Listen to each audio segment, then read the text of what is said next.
Will the state of Missouri execute a gravely ill man? David Hosier is scheduled to be put to death June 11th. That is 18 days from now. He was convicted back in 2013 of the first-degree murders of Angela and Rodney Gilpin. Prosecutors say he'd been having an affair with Angela while she was separated from Rodney. And when Angela went back to her husband, Hosier gunned them both down. But just this week, the condemned man was rushed to a hospital in heart failure. His brother says that he's in pain, that he can't walk, that he can barely talk.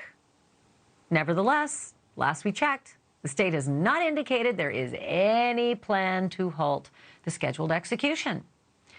Mere days before he actually fell ill, Hosier called a producer on this show for what will very likely be his final interview on Earth.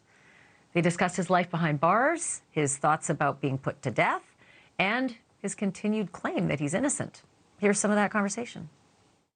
You've been on death row for, I think, about 11 years. You know, how do you spend your days usually?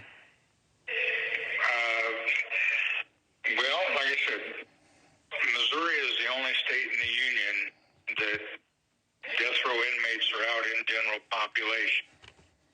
And we're only at one institution as far as the guys are concerned. I'm not sure if they have any ladies on death row or not, but they're not at the Tosi where all the guys are. Each housing unit has recreation where we go outside to rec. We can go to the gymnasium and play basketball. We can go to the library. We can go to the learning center and use the computers. What are your interactions with the other inmates, particularly the other death row inmates? What sort of things do you guys discuss? We all get along. We're here with like I said, guys that are doing the life without, guys that are here for, 10 years for something, whatever their crime is. Of course, there's murderers, there's bank robbers, there's child molesters. It runs the gamut. Whatever you're in prison for, you can be be here. I know you have like a spiritual advisor. Do you think of yourself as a religious person?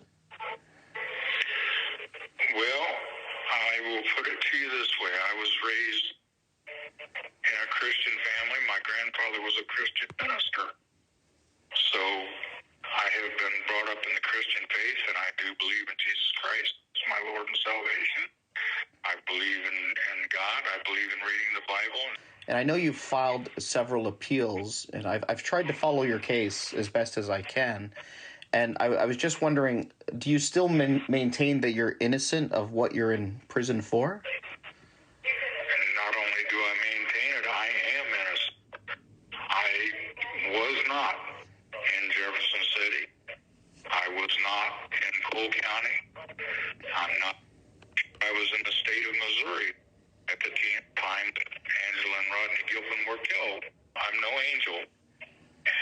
But there are enough women out there, just like there are enough men, that are looking for friends with benefits, that you don't get upset just because one decides to go back to her husband or one decides to break it off with you. I don't want to sound crass, and I don't want, but it's one particular is not worth doing that over. I've been married and divorced 3 times. All 3 of my ex-wives are still alive. Now, setting your own case aside, what do you think about the death penalty? Do you think that there are people who should die for their crimes? Had you asked me 18 years ago or 15 years ago, I believed in the death penalty. But having seen what the prosecution has done in my case, and having talked to other inmates and seen the way the prosecution and prosecutors have violated constitutional and civil rights and the laws to get convictions, I can't say I actually do believe in it anymore.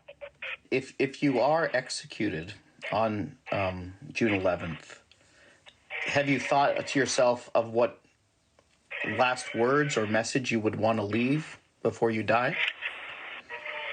Well, I am hoping that if I can get out to the public the type of things that the prosecutor and the judge pulled in my case to convict me wrongfully of a crime, if the people see, would they be able to look at it and go, is this the way I would want to be treated? Is this the way I would want one of my loved ones treated? Is this how I would want to see my neighbor treated? Did we elect these people to do this? They're supposed to be upholding the laws. They're supposed to be defending our civil rights and our constitutional rights. Is this the way we want to go about that? And hopefully it will get some change.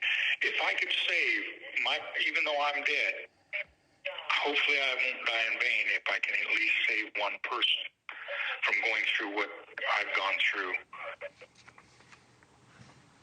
Well, listen, you should know that the prosecutor said they had overwhelming evidence against him. And just a couple of things without going through the whole list. They found a murder weapon in his vehicle, along with like a police baton and, a knife and latex gloves, etc.